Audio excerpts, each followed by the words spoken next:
ಇದು 5 HP 8 stage motor.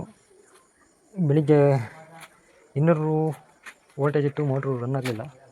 200 ವೋಲ್ಟೇಜ್ಗೆ ಸಾಮಾನ್ಯವಾಗಿ ಮೋಟ್ರು ರನ್ ಆಗೋಲ್ಲ, ವೋಲ್ಟೇಜ್ ಪ್ರಾಬ್ಲಮ್ ಇತ್ತು. ಹಾಗಾಗಿ ಇದು ತಗೊಂಬಂದು 1 ವೈಂಡಿಂಗ್ ಇತ್ತು. ಇವಾಗ 10 ಹಾಕಿ ಡೆಲ್ಟಾ ಕಲೆಕ್ಷನ್ ಮಾಡಿದ್ದೀನಿ. 38 ಟರ್ನ್ಸ್ ಹಾಕಿದ್ದೀನಿ. ಮುಂಚೆಲೆಲ್ಲ ಮಾಡಿದ್ದೀನಿ, ರನ್ ಆಗುತ್ತೆ. ಒಬ್ಬರೇ 200 ವೋಲ್ಟೇಜ್ ಇರುತ್ತೆ ಬೇಸಿಗೆ ಟೈಮು. ಇದೆ ಪಂಪು 5-8. ಪಂಪ್ ಏನಾರ ಓವರ್ಲೋಡ್ ಆಯ್ತು ಅಂತ ಅನ್ನಿಸ್ಬೋದು. ಆದರೆ ಮೊದಲು ಹೊಸ ಮೋಟ್ರ್ ತಂದಾಗ ರನ್ನಿಂಗ್ ಇತ್ತಲ್ಲ, ಹಾಗಾಗಿ ನಿನ್ನೆ ಬುಷ್ ಹೊಡ್ಸ್ಕೊಂಬಂದಿದ್ದೆ. ಮೋಟ್ರು ಸ್ಪೀಡ್ ಬರ್ತಾ ಇರಲಿಲ್ಲ. 200 ಬೇಸಿಗೆ ಅಲ್ವಾ, ಬುಷ್ ಹೋಗಿತ್ತು. ಬುಷ್ ಹೋದರೂ ಕೂಡ ಓಡಿಸ್ಕೊಂಬಂದ್ವಾ ರನ್ ಆಗಲಿಲ್ಲ. ಹಾಗಾಗಿ 200 ವೋಲ್ಟೇಜ್ ಇದ್ದರೆ ನಡೆಯಲ್ಲ ಅಂತೇಳಿ ಇವಾಗ 10 ಹಾಕಿ ಡೆಲ್ಟಾ ಮಾಡಿದ್ದೀನಿ.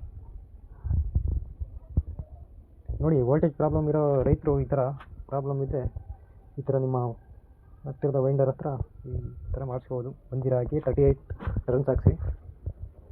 ಇದರಲ್ಲಿ TP ಪ್ಲೇಟ್ ಕೂಡ ಹೊಸದು ಹಾಕಿದ್ದೆ ನೋಡಿರಿ, ಆದರೂ ಮೋಟ್ರು ರನ್ ಆಗಲಿಲ್ಲ. ರನ್ ಆಗೋದು ನಿಧಾನ ಸ್ಲೋವಾಗಿ ಇರ್ಬೋದು. ವೈಂಡಿಂಗ್ ಕೂಡ ಕರೆಕ್ಟಾಗಿತ್ತು. ಇವಾಗ ಡೆಲ್ಟಾ ಮಾಡಿದ್ದೀನಿ 10 ಹಾಕಿ. ಮಾತ್ರ 2.5 ಕೇಬಲ್ ಇರಬಾರ್ದು, 4 ಕೇಬಲ್ ಇರಬೇಕು. ಹಂಗಾರೆ ಡೆಲ್ಟಾ ಕನೆಕ್ಷನ್ಗೆ ಚೆನ್ನಾಗಿರುತ್ತೆ.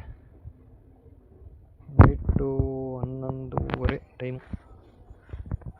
ಕಷ್ಟ ನೋಡಿ ನಮ್ಮದು, ಎಷ್ಟು ಕಷ್ಟ ಇರುತ್ತೆ ಹೇಳ್ಬಿಡ್ತಾರೆ. ಅವ್ನಿಗೆ ನನ್ನ ಸ್ಪಾನರು, ಕಟಿಂಗ್ ಪ್ಲೇರು, ಟೆಸ್ಟರ್ ಇದ್ದರೆ ಜೀವನ ನಡೆದ್ಬಿಡುತ್ತೆ ಅಂತ. 11:30-12 ಗಂಟೆ ಟೈಮಲ್ಲೆಲ್ಲ ಕೆಲಸ ಮಾಡಬೇಕು. ವೈಂಡಿಂಗ್ ಚೆನ್ನಾಗಿ ಬಂದಿದೆ ನೋಡಿ. ಏನಾದರೂ ತಪ್ಪಿದ್ರೆ ಹೇಳ್ಬಿಡಿ ನೋಡಿ. ಡೆಲ್ಟಾ ಕನೆಕ್ಷನ್ ಅಂದರೆ ಈ ರೀತಿ ಇರುತ್ತೆ. ಒಂದೊಂದು ಕೇಬಲ್ ವೈರಾಗೆ 2 ವೈರ್ ಇರುತ್ತೆ. ಇದು ಡೆಲ್ಟಾ. ಸ್ಟಾರ್ ವೈಂಡಿಂಗ್ ಮಾಡ್ತಾರೆ ಕೆಲವರು.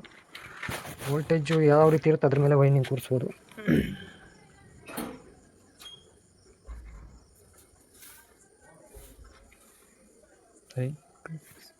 ನೋಡಿ ಸ್ನೇಹಿತರೆ, ಇದು RH P motor 8 stage.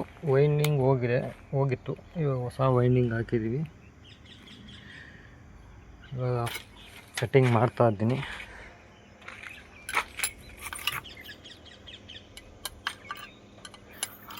Winding 1, 2 ಇದೆ. 28 ಟರ್ನ್ಸ್ ಹಾಕಿದ್ದೀನಿ.